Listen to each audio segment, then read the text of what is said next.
This is a small digression on the August section of Pathwork Lecture 190.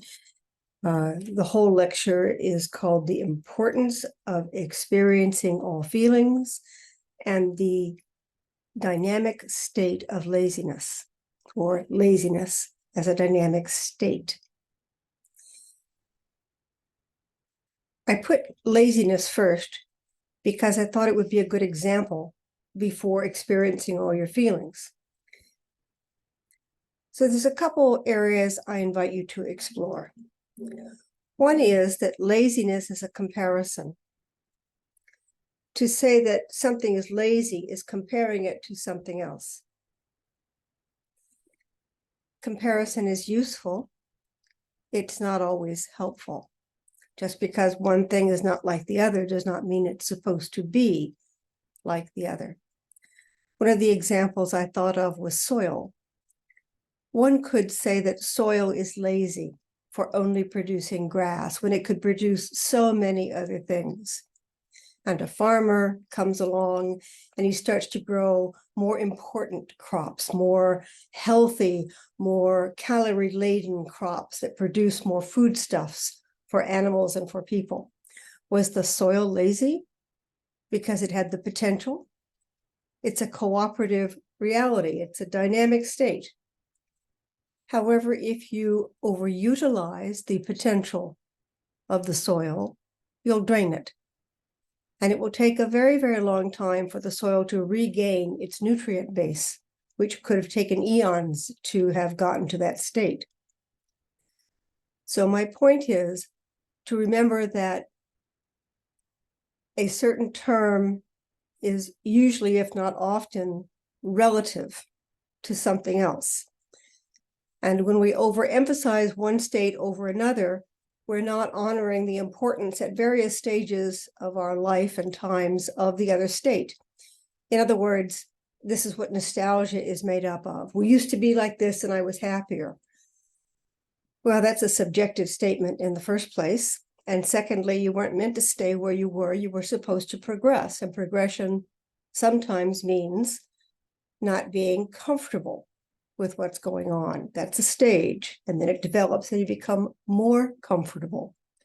To judge where you are in a reality by pointing someplace else and saying that's a better option, that's a better reality, is simplistic. So the other aspects I'd like to explore with laziness are very subtle. I've chosen two very personal examples to me. Please have patience with me. I believe these relate, but they may seem like they're really going off into the bushes at first. One example is that I have a mild dyslexia. I'm sure a lot of people do. It's diagnosable as there's a degree where it interferes with one's learning or one's ability to function, but it exists before that threshold. So I was never diagnosed, but my best guess is I have some because of reversing numbers, not being able to read sometimes, and a difficulty comprehending abstract concepts. But back in the dinosaur days, when I was a high school student, my efforts overcame any of that. And so it wasn't something that seemed to hold me back, never got me into a room with somebody who tried to diagnose me. When I entered high school, I found that I was finding the concepts harder to understand. They were becoming more abstract than middle school and elementary work was. And I found that I spent 2 to 4 hours a night doing homework, 3 to 5 hours a night doing homework. I was an introverted person. We were living away from normal social interactions. I had plenty of time on my hands in the evening. We had no television. And so I just did my homework 3 to 5 hours a night. I tried to make it entertaining and I tried to do a good job. So I wound up being a very good student with good grades. And I never asked anyone else, how long did you spend per night on your homework? So in hindsight, I see where I was really working very hard to grasp concepts that an average person might have grasped much more easily than I did. Average in the sense of being able to handle abstract concepts. I don't, to this day, handle abstract concepts well. I am getting to a point. Later in life, I began to realize this possibility. And I began to embrace more the coping mechanisms that I had developed early on to grasp abstract concepts. And my way was to find practical examples. So I became really, really good at analogies and metaphors and finding practical applications. Now, for people who understand the abstract concept the first time around, this can be annoying. They don't need these extra examples.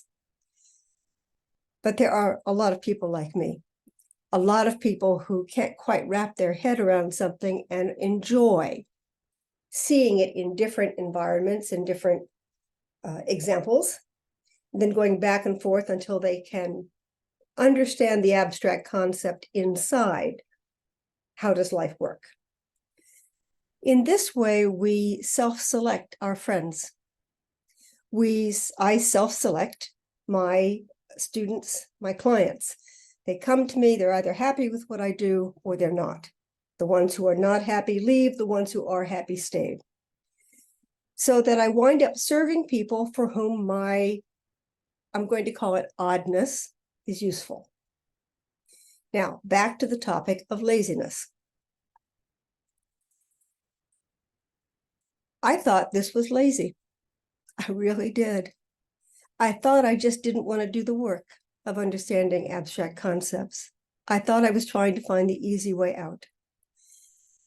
And so for a long time, I was ashamed of how I learned, and I was ashamed of how I grasped.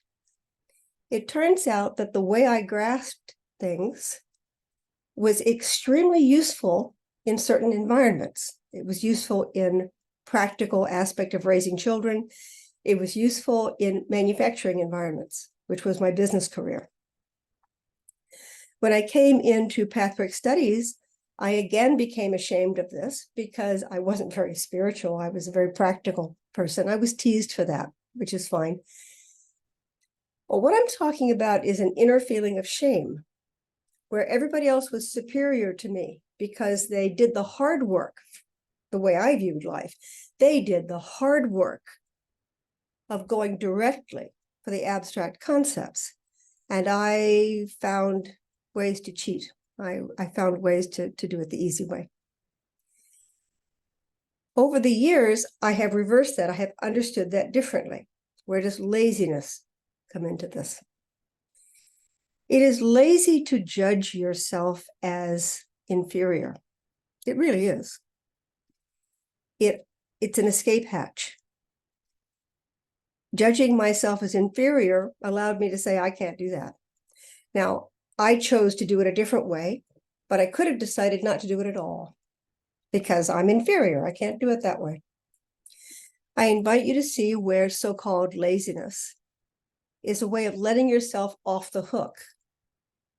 And some people just take that and run, and some people turn around and find another way.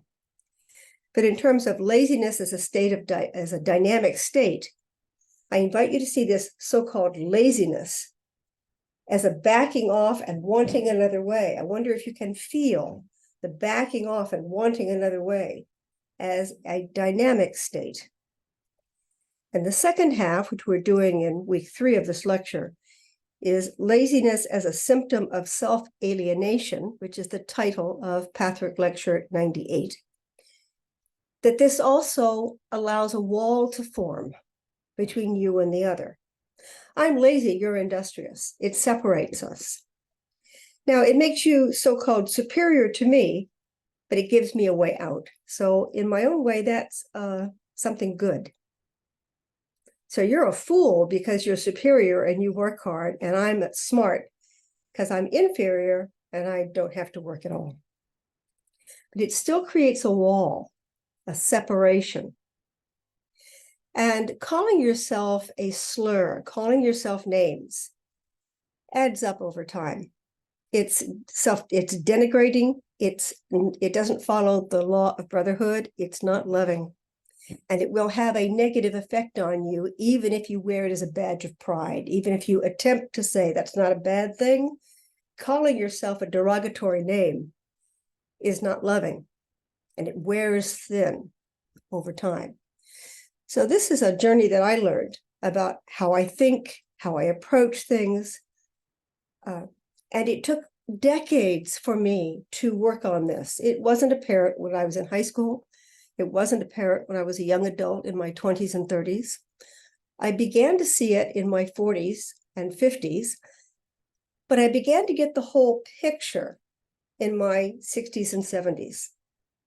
And so people who want to see things quickly, I don't think it happens like that. I don't think it's supposed to happen like that. So that when we jump to conclusions and we jump to labels, well, I'm not good enough. This year you didn't get as far as you wanted to get, as you imagined you could get, is a more truthful statement. But that truthful statement takes a little bit of effort. And I'm not where I want to be is the easy statement to make. That's another form of laziness. It's intellectual laziness. Several people have remarked recently that pathwork's hard work. It is. The work of self-analysis is hard work, and it doesn't produce results instantaneously. I'll give another example of something that I learned that's taken decades, because I can use my examples more. I know my examples better than I can repeat stories I've heard. When I first started working in therapeutic work in my 40s, late 40s, over a period of a decade, I began to get enough feedback that told me that I unnerved people, that I made them nervous, that they weren't sure where they stood with me, that they were nervous around me. And by asking people and being more open to feedback, what I grasped was people think that I'm angry at them, which baffled me. I wasn't angry. Now, I'm going to combine what I originally talked about, the dyslexia, and this little phenomenon. It turned out that in business, when I focused and concentrated, that showed me as industrious and hardworking and skilled. But in therapy, it made me look like an angry teacher. So it was not as effective as a therapist as it was as a business manager. My needing to focus, my desire to hear every word, my desire to be fully present, manifested as my focus. And when I focused, I concentrated my forehead muscles. I laser beamed my third eye. And I had done that, I guess, my whole life, but especially since I'd been in high school. So for 30 years, I'd been glowering. And so I had developed a chronic facial expression of glowering, of furrowed brow, focus. And where I wasn't, well, we don't interpret ourselves the way others interpret us. Short version, the feedback was this was no longer effective. This was disconcerting to people. My point is that it took me at least a decade to work on that. It was a lifelong habit, and I needed it to focus. I still need it to this day to focus. And it took me years and years of changing my habits and changing my outlook so that I could continue to be able to focus, but not glower and not furrow my brow and stare into somebody's eyes with the attitude, I will understand you, I will get the message. I was more able to relax and trust that I could receive. And I had more life experience. I didn't lack as much confidence as I had as a young adult. Now, those two examples may sound a little silly, But they're both examples of things that I had fallen into without realizing it. I had developed coping skills. When it was brought to my attention that that wasn't normal or productive, dyslexia wasn't normal, and furrowing your brow every time you tried to listen to someone was not normal, I had to spend time understanding what that meant to me, to interpret the external feedback based on what was happening inside, and come up with an explanation that worked for me. Someone else's diagnosis is casual. The reality can be somewhat complex. It takes a while to take in feedback and balance it against your experience and come up with a new version of how you can see things, and then test it out and then refine it, test it out and refine it. In terms of my glowering, it took a long time to stop furrowing. I learned to sit back. I developed some tactics to trying different postures and facial expressions. Some were clumsy, some worked. Over, I would say, about a decade, I learned to take a different facial expression, to inhabit a different facial expression while still keeping the same intensity, while still keeping the same focus. I learned how to hold two things at once. And that takes a lot of practice, a lot of trial and error, a lot of experimentation. This is what I would like to call the work of self-analysis. There was an advice column lately done by Carolyn Hacks, whom I'm very fond of. I kind of bore people with my fondness, but there we go. Because she speaks very practically and very finitely of things that in pathwork take longer to express. I use it once again as an example. This is in the real world how something might apply. And her column was about someone who had a certain expectation and attitude. And she was suggesting how to adjust that. And she was describing in more grounded terms, try it again, try it again, try it again, get feedback, try it again. And as a summary, she said, people who are attempting to do the right thing, it takes some work. And that's what resonated for me. That's the key to the difference between laziness as a dodging versus taking some time, taking a breath, standing back, which we can be accused of, looks like laziness, and we can accuse ourselves of laziness. But sometimes you have to back off from something and look at it from a different angle with less intensity before you can go back in and analyze it some more. It involves judgment. It involves discernment. It involves decision-making. It can be exhausting.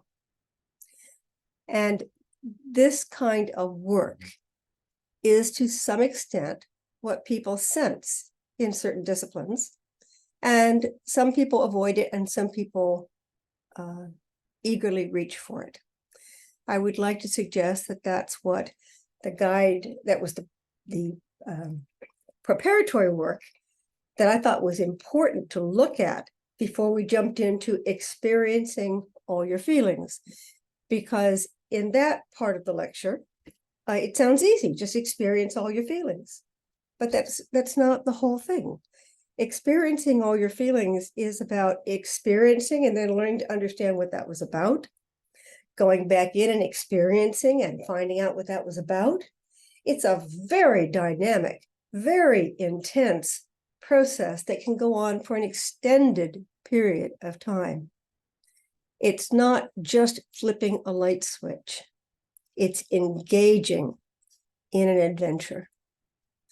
And if there's any reluctance about engaging, I want to acknowledge, I can understand there can be reluctance to doing that this kind of adventure is daunting. It's like starting on a path where you know you're going to have to go quite a ways before you will be able to turn back or change your mind. So that's my little thing on laziness, the section of Pathwork Lecture 190. I hope that you read the lecture, which is downloadable at pathwork.org. And thanks for listening.